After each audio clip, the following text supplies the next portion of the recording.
As-tu déjà retrouvé à marchander avec Dieu? Peut-être as-tu chuchoté dans le silence de ton cœur, Seigneur, je ne demande pas la place la plus élevée au ciel. Laisse-moi juste me faufiler par les portes. Je peux supporter le purgatoire tant que je suis sauvé. C'est un sentiment courant, que nous partageons souvent avec un sourire nerveux. Nous voyons le purgatoire comme un filet de sécurité, un terrain d'entente confortable entre les épreuves de la terre et la gloire du paradis. Nous l'imaginons simplement comme une salle d'attente, peut-être un peu inconfortable, mais supportable. Mais, et si nous avions tort? Et si notre attitude désinvolte envers cet état de purification était en réalité une dangereuse méprise sur la réalité de l'âme? Aujourd'hui, nous allons marcher aux côtés de l'un des plus grands mystiques du XXe siècle, Saint Padre Pio de Pietrelcina. Nous allons découvrir une conversation effrayante mais profondément miséricordieuse qu'il a eue avec sa fille spirituelle, Cléonice Morcaldi. C'est une conversation qui brise notre complaisance. Padre Pio, qui voyait le monde invisible aussi clairement que nous voyons le visible, ne lui a pas dit de se détendre. Lorsqu'elle exprima sa terreur du purgatoire, il lui donna un avertissement grave et sévère, c'est insupportable. Avant d'entrer ensemble dans ce mystère, prenons un bref moment pour nous rassembler en tant que famille de foi. Si tu portes un fardeau aujourd'hui, une peur, une maladie ou une inquiétude pour un être cher, je t'invite à le laisser dans les commentaires ci-dessous. Que cet espace soit sointune si tu ne trouves pas les mots Amen. Et je te demande, comme acte de charité, de parcourir les commentaires pour trouver le nom d'une autre personne et de lui répondre par un mot d'encouragement. Que personne dans notre communauté ne se sente seul sur ce chemin.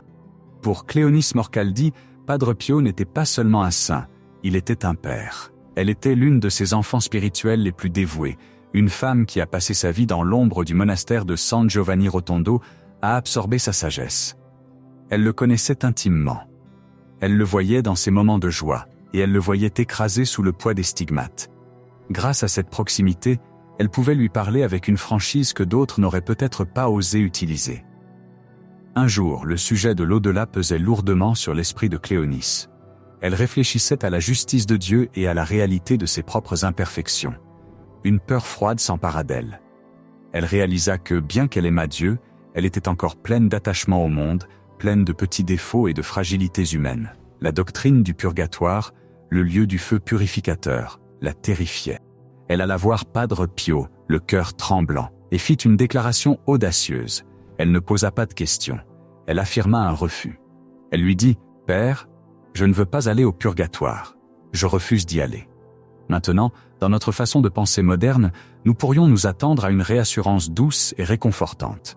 Nous pourrions nous attendre à ce qu'un directeur spirituel dise « Oh, mon enfant, ne t'inquiète pas tant. Dieu est miséricordieux. Tu es une bonne personne. Le purgatoire n'est pas si terrible. » Nous avons l'habitude d'adoucir les dures vérités de l'éternité. Mais Padre Pio n'a pas adouci la vérité. Il aimait trop Cléonice pour lui mentir. Il la regarda avec ses yeux perçants et profonds qui semblaient voir droit à travers le voile du temps et de l'espace. Il ne sourit pas. Il ne balaya pas sa peur. Au lieu de cela, il la valida avec une gravité qui devrait nous arrêter net. Il répondit « Tu as raison, ma fille. Tu as raison de ne pas vouloir y aller. » Et puis, il prononça les mots qui forment le cœur de notre réflexion d'aujourd'hui. Il dit « Il vaut mieux faire ton purgatoire ici sur terre car au purgatoire, on souffre l'insupportable. L'insupportable, l'insuffrible. » Considère le poids de ce mot venant de cet homme en particulier. C'était Padre Pio. C'était un homme qui a porté les plaies ouvertes du Christ dans ses mains, ses pieds et son côté pendant 50 ans. Il a connu la douleur physique d'une manière que peu d'êtres humains connaîtront jamais. Il vivait dans une agonie constante, perdant une tasse de sang par jour, endurant des fièvres qui brisaient les thermomètres, souffrant la persécution de l'Église et les attaques du diable. Si quelqu'un comprenait la souffrance, si quelqu'un pouvait être considéré comme endurant face à la douleur, c'était Padre Pio. Et pourtant il a regardé la souffrance du purgatoire et l'a qualifiée d'insupportable. Il a clairement indiqué que les pires douleurs que nous pouvons imaginer sur Terre, le cancer, le chagrin d'amour, le deuil, la torture physique, ne sont rien comparés à la purification qui attend l'âme après la mort. Qu'est-ce qui rend la souffrance du purgatoire si différente de la souffrance sur Terre? C'est la leçon que Padre Pio voulait que Cléonice et nous tous comprenions. C'est une distinction qui change la façon dont nous vivons notre vie quotidienne. Padre Pio a expliqué que le feu du purgatoire est réel. Ce n'est pas une métaphore pour une mauvaise humeur, c'est un feu spirituel qui brûle l'âme pour la nettoyer de la rouille du péché, mais le feu n'est pas le pire. La véritable agonie, la partie insupportable, c'est ce que l'Église appelle la poena damni, la peine du dam. Quand nous sommes ici sur terre, Dieu est souvent un concept pour nous. Nous croyons en lui, nous l'aimons, mais nous sommes distraits. Nous sommes distraits par nos emplois, nos familles, nos divertissements, notre nourriture. Nous voyons Dieu à travers un miroir, de manière obscure. Si nous nous sentons éloignés de Dieu un mardi après-midi, nous pouvons nous sentir un peu tristes, mais cela ne nous déchire pas. Nous pouvons allumer la télévision et oublier. Mais au moment où l'âme quitte le corps, les distractions s'évanouissent. Le voile est déchiré. L'âme voit Dieu, non pas pleinement, non pas dans la vision béatifique, mais elle reconnaît Dieu comme la source de toute vie, de toute joie, de tout amour et comme son unique foyer. L'âme réalise avec une clarté fracassante qu'elle a été faite pour Dieu et pour Dieu seul. Elle se précipite vers lui avec la force d'une attraction magnétique plus forte que la gravité. Mais au purgatoire, l'âme est retenue. Les impuretés restant sur l'âme agissent comme une barrière. L'âme ne peut entrer en présence du Dieu tout saint tant qu'elle est encore souillée par l'amour-propre. Alors l'âme brûle d'un désir qui ne peut être étanché. C'est une faim qui ne peut être rassasiée. C'est un amour pleinement éveillé mais séparé de son bien-aimé.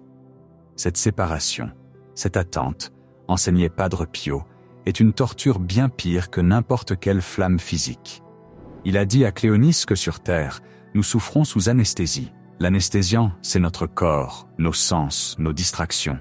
Nous ne ressentons pas tout le poids de la réalité spirituelle. Au purgatoire, l'anesthésiant a disparu, l'âme est nue devant la vérité. Cependant, Padre Pio n'a pas laissé Cléonis dans sa terreur. Il était un médecin de l'âme, et après le diagnostic, il a offert le remède. Il lui a expliqué pourquoi elle devait refuser d'aller au purgatoire et choisir de souffrir ici à la place. Il lui a dit « Il vaut mieux faire ton purgatoire ici sur terre. » Pourquoi ? Parce qu'ici, la souffrance est une monnaie.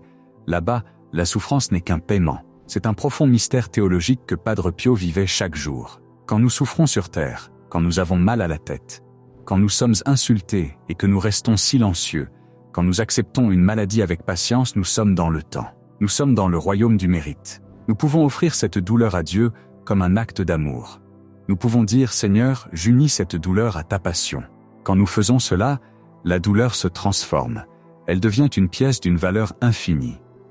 Elle paye non seulement la dette de nos péchés, mais nous vaut aussi un degré plus élevé de gloire au ciel. Elle approfondit notre capacité à aimer Dieu sur terre. La souffrance peut nous rendre plus saints. Au purgatoire, le temps du mérite est clos.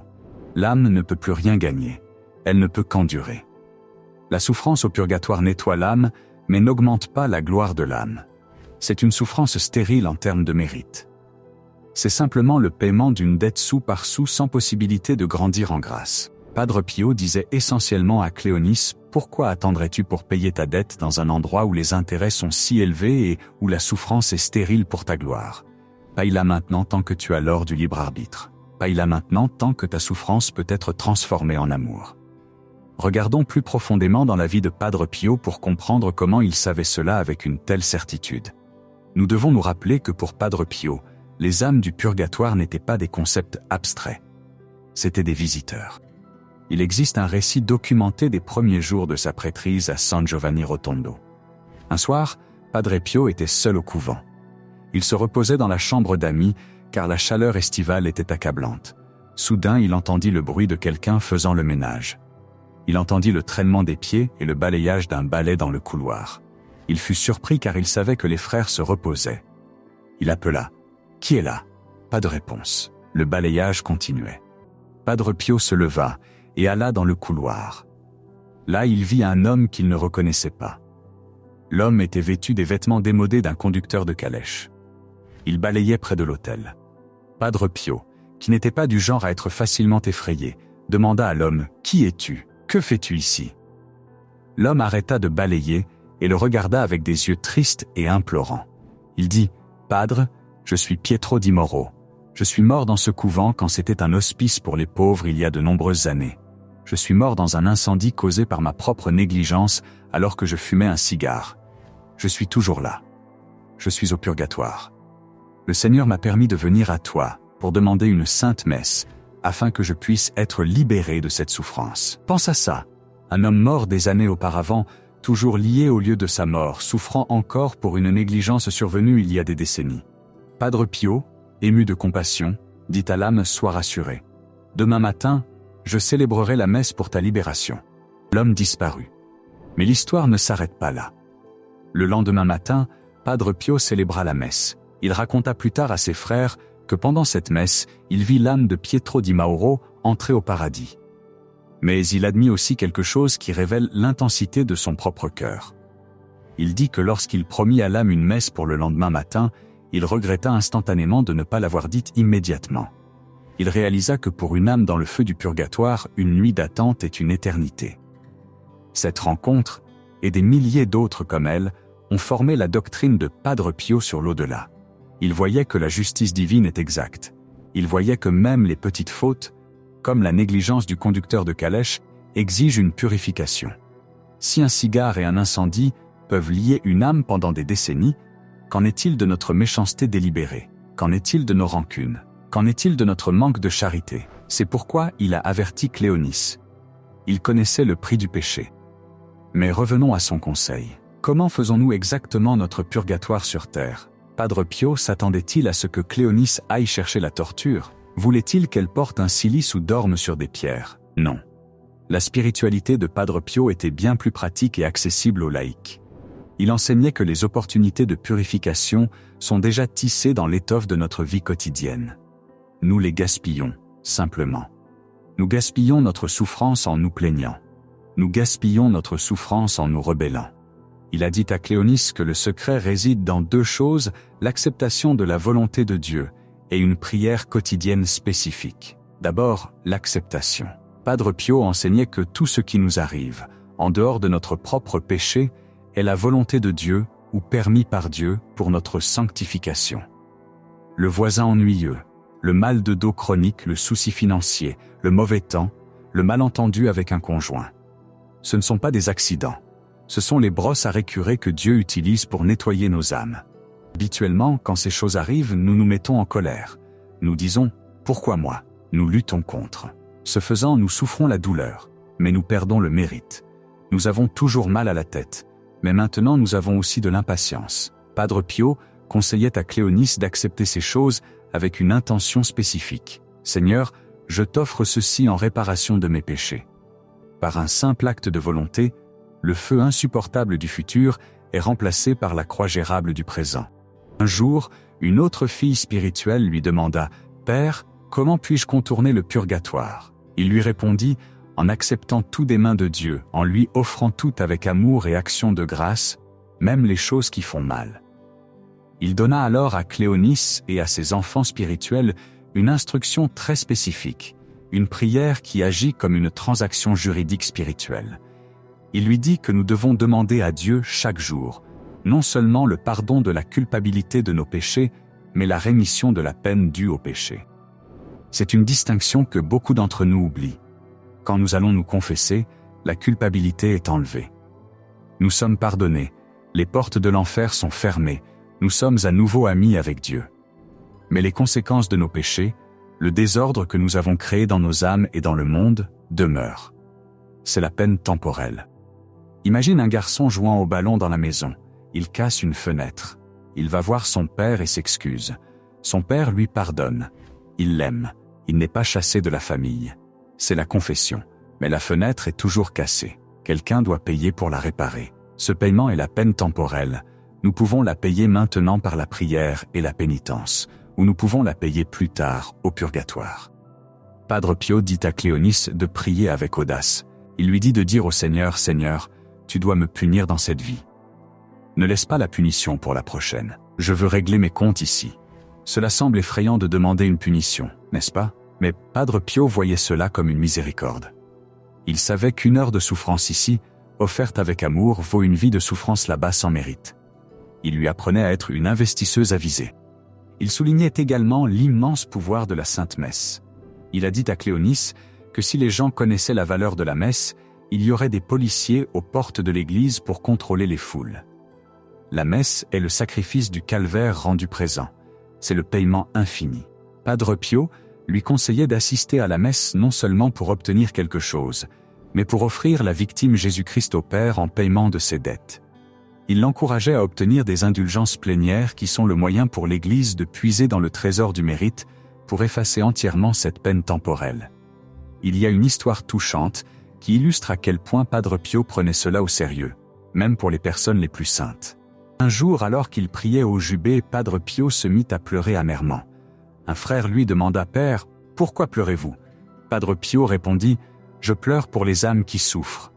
Le frère, essayant de le réconforter, dit « Mais Père, sûrement que les bonnes âmes vont au ciel ». Padre Pio secoua la tête. « Tu ne comprends pas la sainteté de Dieu. Même le juste tombe 7 fois par jour et rien d'impur ne peut entrer au ciel. » Il s'inquiétait même pour ses propres parents. Quand son père, Grazio Forgione, est mort, c'était un homme bon, simple et saint. Il avait vécu une vie de sacrifice. Pourtant, après sa mort, Padre Pio demanda à tout le monde « Priez pour l'âme de mon père ». Certains de ses enfants spirituels étaient confus. « Mais père, dirent-ils, Grazio était un saint. Sûrement qu'il est au ciel. » Padre Pio répondit sévèrement « Dieu est le juge. Il vaut mieux prier trop que pas assez. S'il est déjà au ciel, les prières iront à une autre âme qui en a besoin. Mais ne présumez pas. N'arrêtez pas de prier. Cette humilité est la clé. Le moment où nous supposons que nous sommes assez bons pour sauter le purgatoire est le moment où nous devenons complaisants. La peur de Cléonice était en fait un cadeau. Elle l'a réveillée. Elle l'a rendue vigilante. L'avertissement de Padre Pio, que le purgatoire est insupportable, n'était pas destiné à la pousser au désespoir. Il était destiné à la pousser à aimer. Il voulait qu'elle comprenne que le temps d'aimer Dieu, c'est maintenant. Il a dit un jour à un pénitent, « Nous n'avons que cette vie pour semer les graines de la gloire. Dans l'éternité, nous ne récolterons que ce que nous avons semé. Ne perds pas un instant. » Revenons à l'expression « la peine du dam » ou la douleur de la perte. Padre Pio décrivait souvent l'âme au purgatoire comme étant comme une personne affamée depuis des semaines, qui est soudainement placée à une table de banquet, remplie des mets les plus délicieux, mais qui est attachée à une chaise juste hors de portée. La faim n'est pas juste un tiraillement physique, c'est une obsession dévorante. L'âme au purgatoire voit la beauté de Dieu, elle voit la beauté des saints, elle voit la joie des anges, et elle sait que c'est là sa place. C'est sa famille. Mais je ne peux pas entrer parce que j'ai insisté pour m'accrocher à mon orgueil, j'ai insisté sur ma vanité, j'ai insisté sur mes commérages. Le feu du purgatoire est le feu du propre regret de l'âme. C'est la réalisation brûlante de combien les choses du monde étaient bon marché et combien l'amour de Dieu est précieux. Mais voici le bel espoir dans l'enseignement de Padre Pio, il a dit à Cléonice que ceux qui s'abandonnent complètement à la miséricorde de Dieu et ont confiance en lui peuvent en effet contourner le purgatoire. Ce n'est pas réservé seulement aux grands saints qui accomplissent des miracles. C'est réservé aux petites âmes qui font une grande confiance. Il y a une histoire d'une femme simple qui vint voir Padre Pio. Elle souffrait d'une terrible maladie, elle était en douleur constante. Elle lui demanda de la guérir. Padre Pio la regarda et dit « Je peux prier pour ta guérison.